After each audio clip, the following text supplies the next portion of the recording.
Hey, what's up, guys? It's Russo and Jordy with Backdoor Fantasy Sports. We had a good day today. We got the sweep. We had a lot of extra plays hitting in our Discord. We've got good vibes going right now. I hope you guys had a good day too.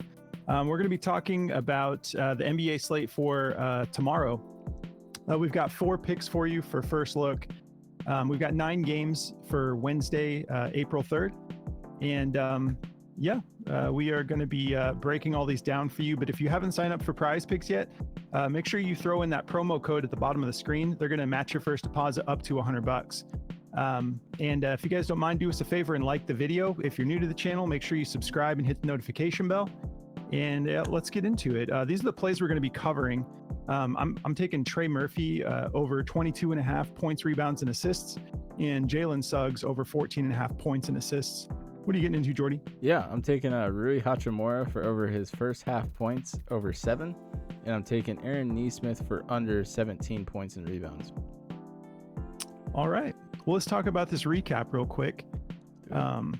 Stoked about this sweep. We needed it. We've been a little bit of a cold streak, had some close calls, but now we got all green, and I want to keep it rolling for tomorrow. I feel good about all these plays we're getting tonight. There's good value on the board tonight, but yeah, I took Dante DiVincenzo over 3.5 rebounds. He went for 4. He cashed. Jimmy Butler, 9.5 rebounds and assists. He went for 11, so he cashed on that as well. And then you can jump into your plays, bro. Yeah. So I took Brook Lopez for over that golden number, man, for over 8.5 PRA in the first half. He went for 9. I feel bad because I told some of you I would take this all the way up to 10.5. I did, because that's what it got bumped up to. I knew it would. And he only went for 9 again. Like I said, I'm very comfortable taking this at 8.5 and 9 because you can still get that push. But taking anything over that is just a little sketchy because that 9, man, that lucky 9 is his number. So if you ever find this at 8.5, I take it every chance I can. Obviously, he goes over that line. I take a chance on him all the time just because he's capable, but 9 is his number. Then we also took RJ Barrett for over 3.5 assists. Thank God he ended up playing. He went for 5, so we cashed on both of those. All right. Well, guys, if you've missed the news, Chalkboard is available for Android now. Finally, we've been waiting. Google has been kind of holding them up a little bit. It's been available since March 18th, but the Google Play Store was a little bit late on approving it. But now it's available, so definitely take advantage of that. If you're on Android and you've been wanting to check out this other platform that we're super into, you can adjust your own lines. The higher you put your line, the higher multiplier you get. And you can also lower your line. So essentially, you get control over creating your own demons and goblins. And there's plays as low as $1 on there. It's really fun. There's also just hard to find props that you don't really see on Prize Picks and Underdog sometimes that is more like a traditional sports book that Chalkboard's going to give you. But if you use code BACKDOOR, they're going to match your first deposit up to $100 as well. There's a link in the description of the video. Definitely jump on that. We're really excited that all of our Android buddies can jump in on the fun now. All right. So let me get started with my plays here. Trey Murphy, I'm going to get started there. Let's look at this over-under. All right, where are we at? I really, really want the Magic to win this game because the Suns are like a game behind the Pelicans, so this would be good. I'm going to be watching this game closely, rooting for the Magic, but I think Trey Murphy's going to hit this. We got a 208 over-under, so kind of a low-scoring game total here, and the Pelicans are favored by 4.5. So it should be a tight one. I don't think we have to worry about any blowouts in this. If we hop over here to Outlier, we can see he's gone over this 3 out of his last 5 games. And he's got a reasonable matchup on points. They're sort of middle of the road, but the Magic are tough. They're a very disciplined team on defense, so it's never easy. But he's getting a lot of minutes, and the dude has been grabbing a ton of boards. But the assists is only 2 points higher than the points and rebounds. So I had the points and rebounds in my queue, and then the more I looked at it, I'm like, it's only 2. So I'm going to take that extra value there. But so yeah, like I said, the Magic are a little bit tough for small forwards. They're 15th in points allowed, so pretty much middle of the road. But when it comes to rebounds and assists, it's a little bit more difficult. 3rd in rebounds allowed and 3rd in assists allowed. But I really like what he's capable of. He's deceiving because he's been showing lately that he can really get after it on the boards. He was kind of out for a little while, and then when he came back, all of a sudden he was getting like 6 to 8 boards a game, some like double-digit games. So already like the points and rebounds, but he's capable of facilitating. If we go down here and take a look at his potential assists, like I said, it's only a 2-point bump, but over the last 5 games, he's averaging 4.8 potential assists. So if those guys are hitting those shots, he could easily get 5 or 6 assists in a game. If you look at this last game against Phoenix, he had 4 assists, and then game before that, just 2 assists, which would cover that 2-point bump. But then right before that against Milwaukee, he had 5 assists again. So I think that 2-point bump is really small. But like I was talking about his rebounds, he's averaging 11.4 rebound chances per game. So he's right where we want him to be as far as opportunity goes. So that little bit of a tougher matchup doesn't scare me, because if he's averaging 5 potential assists and almost 12 potential rebounds, I think that he'll be in good shape regardless. He's averaging 36.2 minutes per game, just 1 foul per game, so not getting in foul trouble.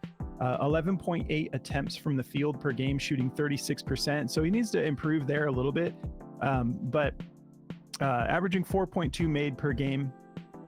He's definitely still capable. And let's see, is he? Okay, yeah. So he's shooting 80% from the free throw line, only on 4 attempts a game.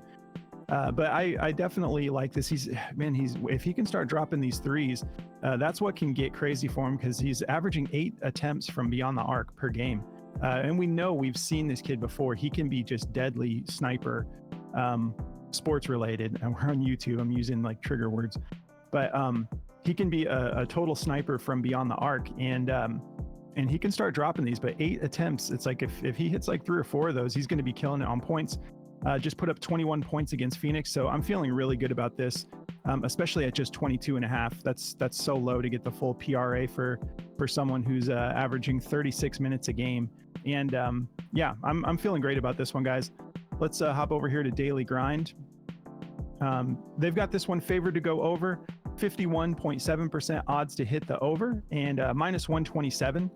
If we take a look, everybody's got this at 22.5, and everyone has it juiced to go over at a minus 120 or higher, some as high as minus 140. So I think this is going to be bumped up to 23, maybe 23.5 by the time you see this, if it's during the day. And we'll have more picks out for you tomorrow, hopefully. Shouldn't have any issues with the daily show tomorrow. So yeah, I'm feeling great about this one, guys. Let's move on to Jaylen Suggs. All right, let's look at this. Oh yeah, same game. So 208 over under. Pelicans favored by 4.5. We already talked about how we don't think that anyone's going to be sitting from like a blowout. Jaylen Suggs has a great matchup in this one. He's gone over this in 3 straight games. So 3 out of his last 5. He's been heating up, especially with the scoring. He's been consistent. 3 straight games of 15 points exactly, but 3 straight games of 4 or more assists. So he can hit this in points alone, but he's got such a juicy matchup with the assists. If we look at them overall, they're 8th in points allowed, 14th in assists allowed. If you jump over to shooting guard, there's a soft spot here, 17th in points allowed, 23rd in assists allowed. So he should be able to get this done. He's over his last 5, averaging 6.4 potential assists per game, and he's been converting that in the last 3, as we've seen, to like 4 or more. Averaging 30.2 minutes per game, 1.8 fouls, so no foul trouble, 8.8 attempts, shooting 43%. 4.6 from beyond the arc attempt wise, and then shooting 39%, just under 2 made threes per game. So he's kind of in the flames right now, and I want to stick with him. And I think that I think it's going to be a really fun game. I'm very excited to get pieces of this tomorrow. Let me just get on Suggs here for Daily Grind. All right.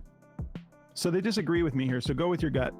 They've got this favored to the under at 51.68% odds to hit the under, and they have it at a minus 127. And it looks like everyone feels that way. So go with your gut. If you're uncomfortable with this play, just fade it. But I'm feeling good about it. I'm definitely going to be taking it.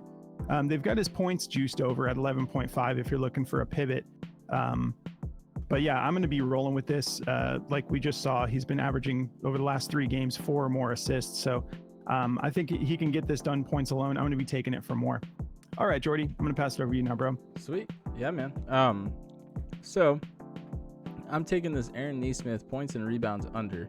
I feel pretty good about this under. He's not been hitting this at all, really. He's only hit it 4 times out of the last 20 games. on great minutes, so it's not like a minutes restriction or anything like that. He played 39 minutes against the Lakers and still only had 16 PR. So with how bad the Lakers defense is too to small forwards, I'm not really worried about this matchup.